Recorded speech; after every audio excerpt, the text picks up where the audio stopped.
अस्सलाम वालेकुम student, I am Zeeshan Ahmed. आज हम FSc part 2 physics chapter number 17 start करेंगे, जो कि है physics of solids.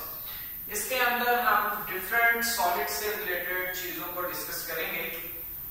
Previous chapters के अंदर जैसे चैप्टर नंबर 12 के अंदर हमने स्टडी किया charges at rest, chapter number 13 के अंदर हमने डिस्कस किया चार्जेस इन मोशन, जिसको हमने नाम दिया करंट का। उसके बाद चैप्टर नंबर 14 के अंदर हमने डिस्कस किया कि जब करंट फ्लो करता है किसी चीज में से, तो वहां पर एक मैग्नेटिक फील्ड पैदा होती है करंट की वजह से।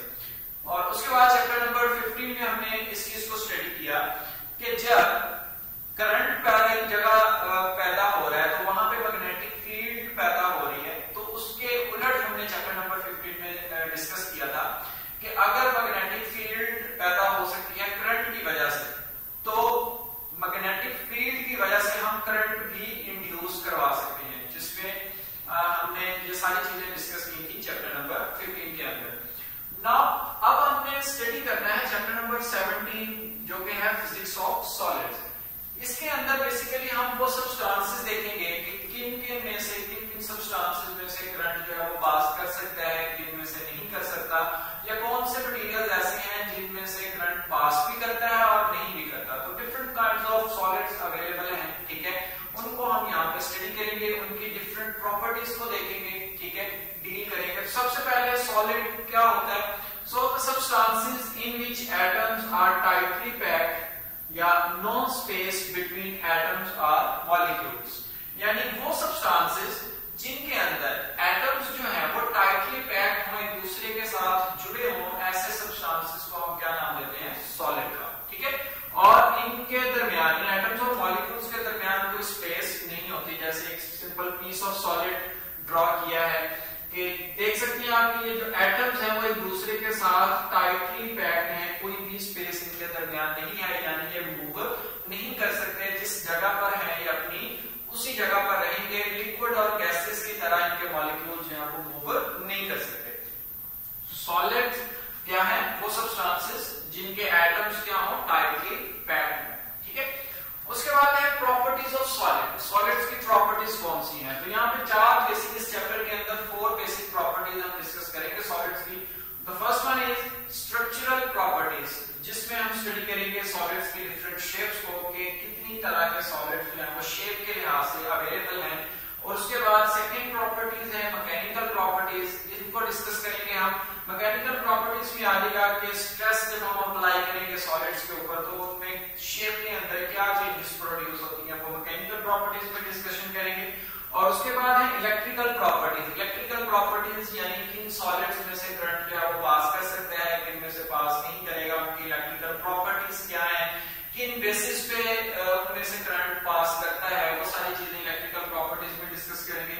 और उसके बाद लास्ट पे है मैग्नेटिक प्रॉपर्टीज। मैग्नेटिक प्रॉपर्टीज में हम देखेंगे कि मैग्नेटिक इफेक्ट का इन मटेरियल्स के ऊपर यानी सॉलिड्स के ऊपर क्या इफेक्ट होता है, ठीक है। ये डिफरेंट प्रॉपर्टीज जो है इस पूरे चैप्टर के अंदर हमने स्टडी करनी है। सो फर्स्ट ऑफ ऑल जो प्रॉपर्टीज हम स्टडी करेंगे इस लेक्चर के अंदर वो है स्ट्रक्चरल प्रॉपर्टीज। अब स्ट्रक्चरल प्रॉपर्टीज के लिहाज से सॉलिड्स को 3 कैटेगरी में डिवाइड किया जाता है। The first one is crystalline solids, second is amorphous solids and third is polymeric solid. So first of all crystalline solids क्या होते हैं, ठीक है। क्रिस्टलाइन सॉलिड्स क्या होते हैं, इनको हम स्टडी करेंगे। So solids that have regular arrangements of molecules, उनको क्या कहा जाता है? क्रिस्टलाइन सॉलिड्स, यानी वो सॉलिड जिनके अंदर अरेंजमेंट ऑफ मॉलिक्यूल्स जो है वो क्या हो? रेगुलर, एक खास अरेंजमेंट के साथ, एक खास तरतीब के साथ सबके सब मॉलिक्यूल्स जो है वो अरेंज हो, तो ऐसे सॉलिड को क्या नाम दिया जाता है? क्रिस्टलाइन सॉलिड का, ठीक है। क्योंकि जो मॉलिक्यूल्स हैं वो एक अरेंजमेंट के अंदर हैं, तो इसलिए उसको हम नाम दे सकते हैं रेगुलर पैटर्न के, खास पैटर्न बना हुआ है जिसके जरिए, यानी जिस तरह से वो मॉलिक्यूल्स एक दूसरे के साथ जुड़े हुए हैं और आपस में जुड़ के वो क्या चीज बना रही है? रेगुलर पैटर्न बना रही है। तो इस तरह के सॉलिड्स को नाम दिया जाता है क्रिस्टलाइन सॉलिड का।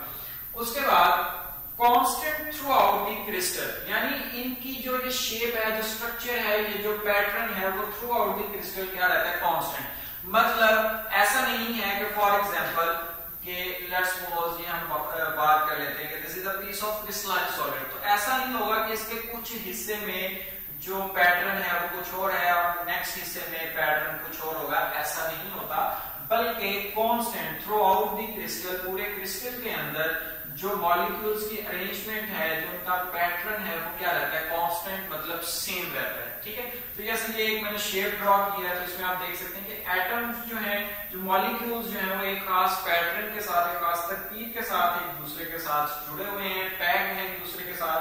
तो इस अरेंजमेंट को बोला जाता है रेगुलर अरेंजमेंट या रेगुलर पैटर्न। ठीक है, और इस तरह के सॉलिड्स को फिर हम क्या नाम देते हैं, क्रिस्टलाइन सॉलिड्स।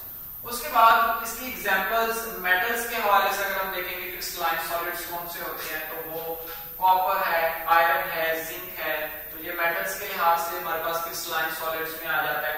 उसके बाद आयोनिक कंपाउंड जैसे सोडियम क्लोराइड, नमक की अगर हम बात करें तो it is also crystalline solids. उसके बाद ceramic materials like zirconium, zirconium पत्थर मतलब जो हम अंगूठियों में पहनते हैं, ठीक है, उसको बोला जाता है, तो ये भी इसमें आ जाता है क्रिस्टलाइन सॉलिड्स के अंदर। तो ये थी डिफरेंट चीजें अबाउट सॉलिड्स, और उसके बाद हमने उसकी डिफरेंट प्रॉपर्टीज को देखा कि सॉलिड्स की प्रॉपर्टीज कौन सी होती हैं। ठीक है, और उसमें से फर्स्ट प्रॉपर्टी को हमने डिस्कस किया जो कि क्या है, स्ट्रक्चरल प्रॉपर्टी। और स्ट्रक्चरल प्रॉपर्टीज के अंदर 3 टाइप्स इसकी आती हैं, जो कि पहले क्रिस्टलाइन, अमॉर्फस और पॉलीमॉरिक। तो इसके अंदर हमने क्रिस्टलाइन सॉलिड को डिस्कस किया है, नेक्स्ट दोनों को इंशाल्लाह नेक्स्ट लेक्चर में डिस्कस करेंगे। इसके लिहाज से क्रिस्टलाइन सॉलिड्स के लिहाज से 2 पॉइंट ये याद रखें कि क्रिस्टलाइन सॉलिड्स का जो मेल्टिंग और बॉइलिंग पॉइंट होता है, मेल्टिंग एंड बॉइलिंग पॉइंट, वो क्या होता है, फिक्स होता है। ठीक है, मेल्टिंग और बॉइलिंग पॉइंट्स क्रिस्टलाइन सॉलिड्स के क्या होते हैं, फिक्स होते हैं। ठीक है, तो ये इनकी प्रॉपर्टीज के लिहाज से पॉइंट आप याद रख लेना। सो बाकी दोनों टाइप्स इंशाल्लाह नेक्स्ट लेक्चर में देखेंगे।